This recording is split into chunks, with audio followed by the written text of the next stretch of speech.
Hey people, this will be problem solving session on trigonometry.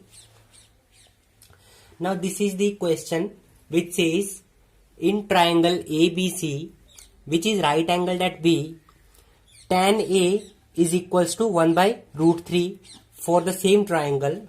Then we have to evaluate sin A cos C plus cos A sin C and cos A cos C minus sin A sin C. There are two parts in this one problem. Now first of all, what they have given us, let us draw that information. They have given us a right angle triangle first, ABC. Now since it is right angled at B, so here is right angle and this vertex should be B, and the remaining two vertices A and C can be at these two locations. This can either be A or C and the remaining one will be C और A. यहाँ पे A और C जो है ये interchange कर सकते हैं. उसके बाद फिर यहाँ पे tan A आपको गिवन है. tan A is equals to 1 by square root of 3. अब आपको पता है कि tan A जो होता है वो किसके इक्वल होता है? Perpendicular divided by base. ठीक है, तो यहां से हम कह सकते हैं कि परपेंडिकुलर कितना होगा 1m. ठीक है, और बेस कितना होगा square root of 3 into m. देखो अब ये जो है ये सिंपल रेशो है. अब देखो यहाँ पे एंगल कौन सा कंसीडर किया हुआ है? A. अगर हम एंगल A को कंसीडर करेंगे तो परपेंडिकुलर कौन सा होगा? The side which is opposite to this considered angle. Opposite side कौन सी है? That is BC. सो इसका मतलब ये परपेंडिकुलर हो गया. परपेंडिकुलर की वैल्यू कितनी है? 1m. Okay, and the side opposite to right angle is hypotenuse. Okay, so this will be our hypo. We don't know the value of hypotenuse, and the remaining side will be base, and the value of base is given to be root 3m. The base length is root 3m. The perpendicular length is 1m, and the length of the hypotenuse we don't know. Okay, one thing you need to know is the hypotenuse is the largest side in case of right angle triangle. Okay, another thing that you must know is while writing this notation for right angle triangle, the vertex at which right angle is present should be written in the middle position. Okay, अब हम क्या करते हैं, क्योंकि हमें ये इसको evaluate करना है तो हमें साइन ए कोस सी, कोस ए और साइन सी की वैल्यूज पता होनी चाहिए. तो हम इनको निकालेंगे. फिर साइन ए और फिर कोस ए, साइन सी और कोस सी, इन सब की वैल्यूज को आपको निकालना पड़ेगा. ठीक है, तो आपको पता है कि साइन ए किसके इक्वल होता है? Perpendicular upon hypotenuse. Cos A किसके इक्वल होता है? Base upon hypotenuse. अब देखो है ये भी कोस है तो ये भी किसके इक्वल होगा? Base upon hypotenuse. ये साइन है तो साइन ये भी किसके इक्वल होगा? ये परपेंडिकुलर अपॉन हाइपोटेन्यूज के इक्वल होगा. क्लियर है? तो अब देखो इस ट्राइंगल के अंदर हमें परपेंडिकुलर पता है, बेस पता है, बट हाइपोटेन्यूज हमें नहीं पता है. सबसे पहले हम क्या करेंगे, हाइपोटेन्यूज फाइंड कर लेते हैं जल्दी से. आप सभी को पता है कि राइट एंगल ट्राइंगल में अगर आपको दो साइड्स पता हो, then to find the unknown side we can use Pythagoras theorem. And Pythagoras theorem says hypotenuse square is equal to perpendicular square plus base square. Right now hypotenuse we have to find. perpendicular is 1m, so 1m square plus base is square root of 3m square. I hope it will be clear to all. Now hypotenuse square is equal to, now this is the square of 1m, so square will be opened separately for 1 and m as well. 1 का square करेंगे तो 1 आ जाएगा, m का square करेंगे तो m square आ जाएगा. ठीक है, और रूट 3 का स्क्वायर करेंगे तो 3 आ जाएगा, और m का स्क्वायर करेंगे तो m स्क्वायर आ जाएगा. Okay, now h square is equals to, now देखो यूनिट सेम है यहाँ पे, m स्क्वायर है, तो आप इनको ऐड कर सकते हो. आप कितना आ जाएगा? 4m square. ठीक है, और हमें क्या चाहिए? हमें h की वैल्यू चाहिए, h स्क्वायर नहीं चाहिए. तो इसीलिए we will take square root on both sides. तो यहाँ पे स्क्वायर रूट ले लिया h स्क्वायर का, और on this side also we will take square root of 4m square. तो यहां से कितना आ जाएगा? h is equals to 2m. If you have watched the previous video, then आपको ये लॉजिक भी पता होगा कि यहां से स्क्वायर रूट h स्क्वायर से h कैसे बन गया. We have calculated the hypotenuse and its length is 2m. Now we can find sin A, cos A, sin C, cos C without any problem. Okay, so let's place the values here. Perpendicular is, in this case, when angle A is considered, perpendicular is 1m divided by hypotenuse is 2m. So the value of sin A will be 1 by 2. And when angle A is considered, the base is square root of 3m divided by hypotenuse is 2m. So the value of cos A thus we get is root 3 by 2. M will get cancelled with m. Okay, now we have to consider angle C. So I am going to draw this triangle again just to show you what changes will appear if we consider angle C. So here is the angle C we are considering, and this is angle 90, and this vertex is B, and this vertex is A. Now BC is equals to 1m, so this is 1m, and this AB is equals to root 3m, and the length of this AC is 2m. Okay, so if we consider angle C, then the side opposite to this considered angle will be perpendicular. So now in this case the value of perpendicular will be square root of 3 into m. Formerly it was 1m. Okay, and now the side which is opposite to right angle is hypotenuse. So the value of hypotenuse is unchanged, unaltered. Previously it was 2m, and now also it is 2m. And the remaining side will be base. Formerly the base was square root of 3 into m, but now it has become 1m.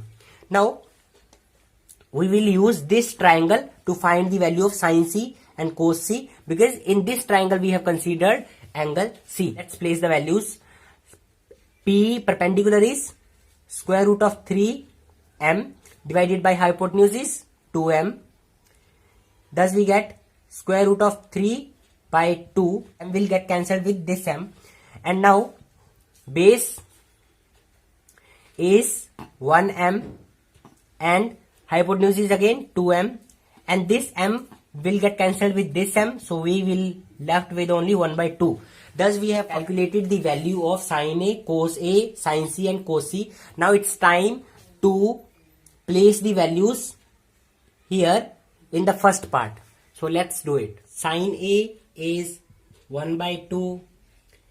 Now there is no sign between sin A and cos A, so it will obviously be multiply. Okay, so we will write multiply here.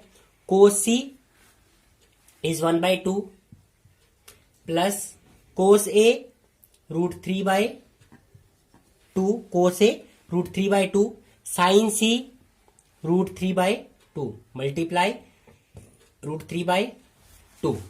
We can multiply here. See, here there are two operations that are running simultaneously, multiply and addition. According to Bodmer's rule, multiply is done before addition. So we will first multiply. 1 multiply 1, 1 divided by 2 multiply 2, 4 plus root 3 multiply root 3, 3, 2 multiply 2, 4. Okay, now for adding fractions we can use LCM. LCM will be 4, so we will divide this LCM which we got by the number which is below in the fraction. Fraction के जो नीचे वाला number होता है उससे divide कर देंगे इसको अपन. कितना आ जाएगा 1. जो आंसर आया उसको हम ऊपर वाले नंबर के साथ मल्टीप्लाई कर देंगे. तो 1 की मल्टीप्लाई 1 के साथ करेंगे तो कितना आ जाएगा 1.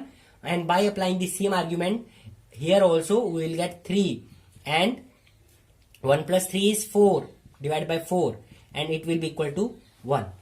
Thus, the value of the sin A cos A plus cos A sin C is 1. Okay. So this is the first part. Now I want you to attempt the second part by yourself. It will help you to grasp this concept. Okay. Now this question is, if 15 cot A is equals to 8, then find all the t ratios. We have given with the value of cot A. Okay. And we have to find all the other t ratios, sin A, cos A, tan A, secant A, cosecant A. Okay. So now this information can be written in slightly different way. That is cot A is equals to, देखो यहाँ पे 15 multiply में है ना, तो इधर आके क्या है, ये डिवाइड में हो जाएगा ना, 8/15. क्लियर है. देखो अभी क्या बन गया, ये cot A is equals to 8/15 बन गया. And also we know that cot A is equals to base upon perpendicular. Okay, so we can have the measure of base which will be equal to 8m and perpendicular it will be equal to 15m. Okay, I have given you the hint of this problem. We have solved the same kind of problem in the previous video also. So I want you to try this by yourself. I believe you will be able to solve it. Now this is an interesting problem. It says angle A and angle B are acute angles. Acute angle means the angles less than 90. So angle A is less than 90 and angle B is also less than 90 degree. Okay, this is given such that cos A is equals to cos B. Now they are saying angle A and angle B are less than 90, but इनकी value कुछ इस तरह से है कि अगर हम यहाँ पे वैल्यू रखें A की और B की, तो cos A की वैल्यू cos B के इक्वल आ जाती है. ठीक है, तो हमें क्या प्रूव करना है कि angle A is equals to angle B. ठीक है, तो अब हम क्या करते हैं, एक राइट एंगल बना लेते हैं सबसे पहले. तो ये एंगल हो गया हमारा 90 डिग्री का. तो अब क्योंकि A लेस देन 90 है और B भी लेस देन 90 डिग्री है, तो ये वाला वर्टेक्स जो है ये ना तो A हो सकता है और ना ही ये B हो सकता है. ठीक है, तो इसका मतलब ये A और B के अलावा कुछ और ही होगा, तो इसको हम मान लेते हैं कि C है ये. और जो रिमेनिंग 2 वर्टिसेस हैं उनमें से एक A होगा और दूसरा जो है वो B होगा, क्योंकि यहाँ पे ये एंगल जो है ये लेस देन 90 है. इसको आप मेजर करके देख सकते हो. ठीक है, ये हमारी बेस लाइन हो गई और इसके विद रिस्पेक्ट टू अगर इसका इंक्लिनेशन चेक करें तो ये 90 से कम है. ठीक है, इन द सिमिलर मैनर ये भी 90 से कम है. तो इसका मतलब ये A और B वर्टिसेस हो सकते हैं. तो मान लेते हैं कि यहाँ पे A है और यहाँ पे B है. ठीक है, आप कहोगे कि सर आपने यहाँ पे A क्यों माना और यहाँ पे B क्यों माना, यहाँ पे B क्यों नहीं. आप कर सकते हो, ऐसा कोई इशू नहीं है. उसके बाद फिर अब हम क्या करेंगे, जैसा बोला हुआ उन्होंने कि cos A और cos B इक्वल हैं, तो सबसे पहले cos A की वैल्यू निकाल देते हैं अपन. तो cos A किसके इक्वल आ जाएगा, देखो अब एंगल A कंसीडर करना है हमने. तो एंगल A अगर आप कंसीडर करोगे, the side opposite to considered angle is what, perpendicular. So ये हमारा हो जाएगा परपेंडिकुलर उस केस में. ठीक है, अगर हम ये एंगल कंसीडर करें, और side opposite to right angle is hypotenuse, so this will be hypotenuse and the side which will left will be base. So ये हमारा बेस हो गया AC. तो चलो cos A फाइंड कर लेते हैं. cos A तो अपन को पता है कि क्या होता है, base upon hypotenuse. So base कितना है बोलो रजे, AC. हाइपोटेन्यूज कितना है बोलो, AB. Now we will calculate cos B. यहाँ पे आपने B एंगल कंसीडर करना है. तो अगर हम B एंगल कंसीडर करेंगे तो क्या होगा, अब कंसीडर्ड एंगल ये है एंड इसके अपोजिट साइड कौन है, this AC. And side opposite to considered angle is what, perpendicular. तो ये हमारा परपेंडिकुलर बन जाएगा इस केस में. ठीक है, और the side opposite to right angle is hypotenuse, तो ये हाइपोटेन्यूज रहेगा पहले की तरह, और बची हुई साइड जो है वो बन जाएगी बेस.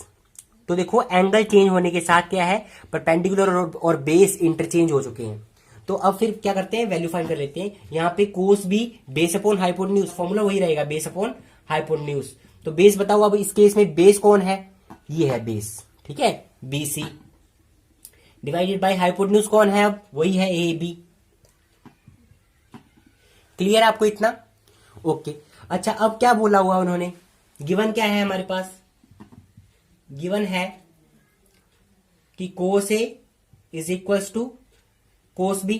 कोस ए किसके इक्वल है, ए सी अपॉन ए बी के। तो कोस ए की जगह पे हम ए सी अपॉन ए बी भर सकते हैं, equals to, now since cos B is equals to B C upon A B, so we can place this value here B C divided by A B. Clear है, इतना समझ आ गया सभी को, ठीक है, ओके। नाउ इसके बाद क्या होगा, अब हम क्या कर सकते हैं, A C is equals to B C और ए बी इधर इस वाली साइड डिवाइड में है, अगर इसको दूसरी साइड इसका ट्रांसपोज करें तो उधर मल्टीप्लाई में हो जाएगा ये A B divided by A B. तो यहां से ए बी कैंसिल हो जाएगा, तो बचेगा क्या, A C equals to B C और multiply 1 and that is equal to B C. So we are getting A C is equals to B C. Now A C is this side and B C is this side, so what we are getting here is this side is equals to this side. Now recall the property of triangle which says the angle opposite to equal sides of a triangle are equal. क्या मतलब है कि ऐसे angles जो किसी भी triangle के equal sides के अपोजिट होते हैं वो बराबर होते हैं। जैसे अब ये साइड इसके इक्वल है ना, तो इनके अपोजिट एंगल्स, इसका जो इसके अपोजिट एंगल कौन है, बी, और इस वाली साइड के अपोजिट एंगल कौन है, ए, ये दोनों भी इक्वल होंगे। तो कह सकते हैं ना हम, तो यहां से इसका मतलब क्या हो गया कि angle A is equals to angle B. Why, reason लिखेंगे हम ब्रैकेट में, रीजन के बिना कुछ नहीं है, ठीक है। ये जो होता है ना ये सिंबल, ये सिंस का सिंबल होता है या फिर बिकॉज का, क्योंकि बिकॉज का सिंबल होता है, ठीक है। रीजन क्या है, angles opposite to equal sides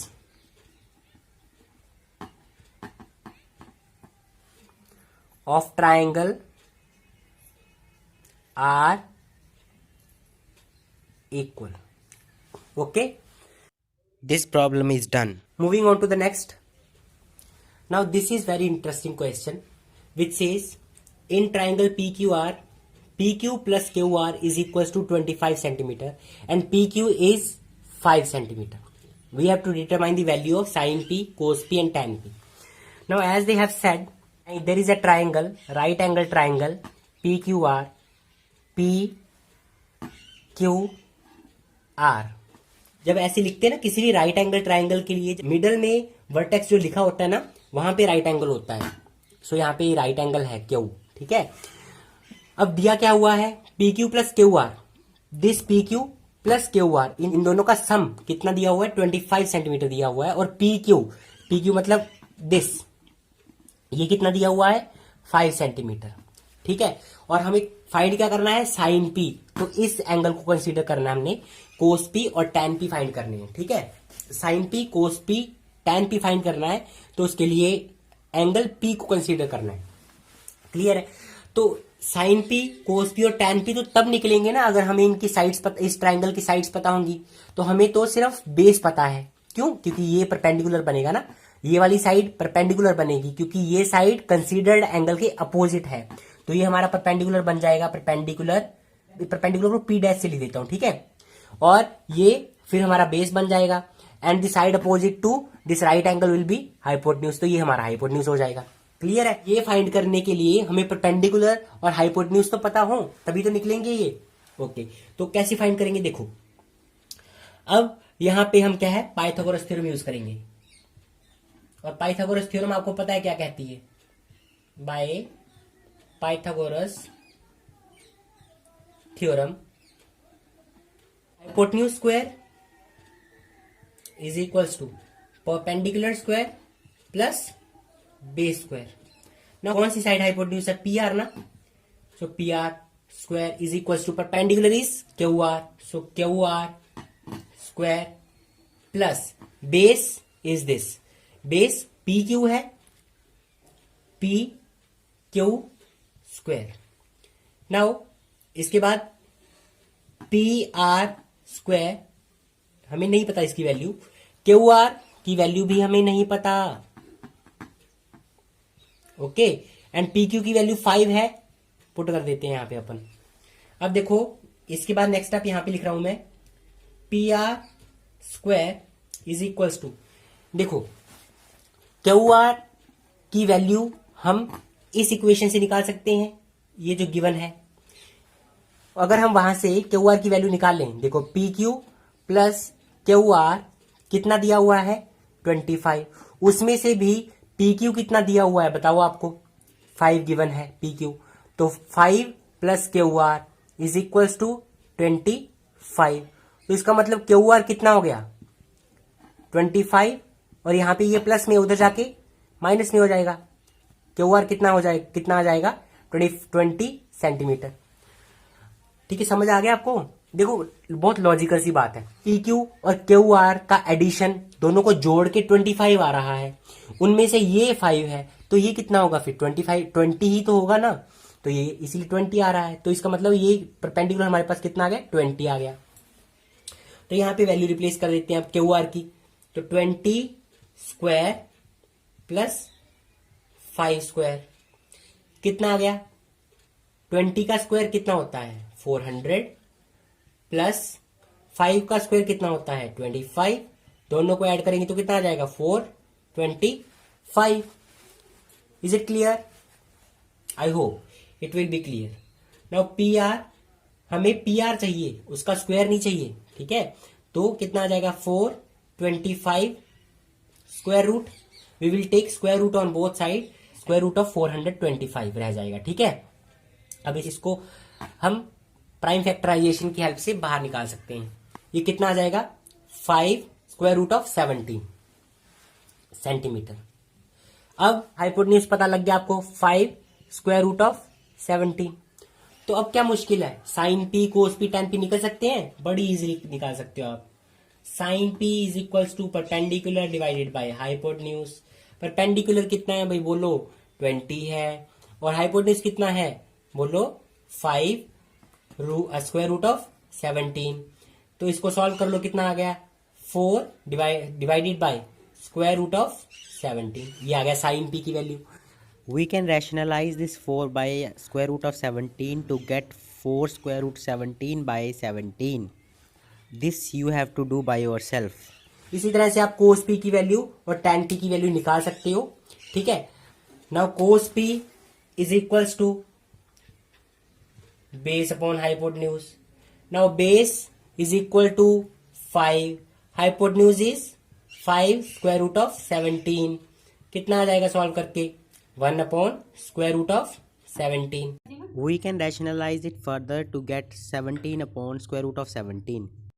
इसी तरह से tan p is equals to perpendicular divided by base, perpendicular बोलो कितना है रजे 20 डिवाइडेड बाय बेस कितना है 5, कितना आ जाएगा 4/1, ठीक है, आसान है ना। यस, मैथ बहुत इजी लगने लगेगा आपको अगर आप प्रैक्टिस करोगे, इट नीड्स प्रैक्टिस। आप बाकी के टी रेशियोज भी फाइंड कर सकते हो इसमें, okay. So this is it for today. Thank you for watching this video. Keep learning.